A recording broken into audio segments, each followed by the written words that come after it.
প্রিয় শিক্ষার্থী, উৎপাদকে বিশ্লেষণ এখানে এই অঙ্কটায় দেওয়া আছে, সবাই একটু মনোযোগ দিয়ে দেখেন। এটা একটু আলাদা। a⁸ দেওয়া আছে -a⁴ -2। এই অঙ্কটা যখন আমি মেলট্রাম করতে যাব, দেখো প্রথমটি এবং শেষটি গুণ করলে 2a⁸ হয়। তাহলে এমন সংখ্যা নিতে হবে যা গুণ করলে 2a⁴।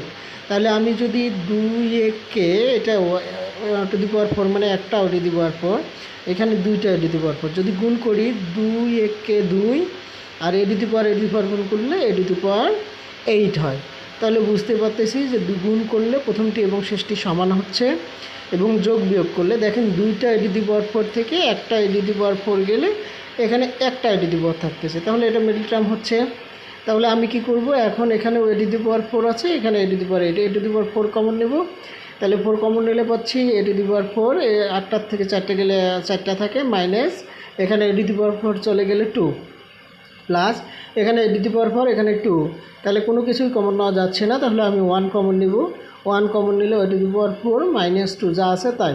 তাহলে এই দুইটা থেকে আমরা জানি যে একটা নেব a⁴ -2, আর বাকি আছে a⁴ +1 যা আছে তাই। প্রিয় শিক্ষার্থী, পরের মিডটার্মটা দেখেন। x² - 37x -650 দেওয়া আছে, এখানে যা আছে তাই লিখলাম।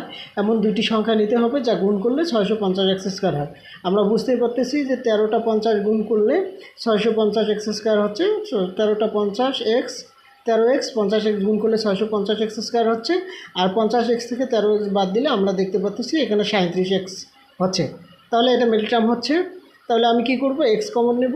এখানে x কমন নিলে x থাকে, মাইনাস x চলে গেলে 50, প্লাস 13 কমন নিলে এখানে থাকে x, 13 50 650। দুইটা থেকে আমরা সব জানি যে একটা নিব x - 50, আর এখানে আছে x + 13। তাহলে আমি x + 13টা নিতে পারি।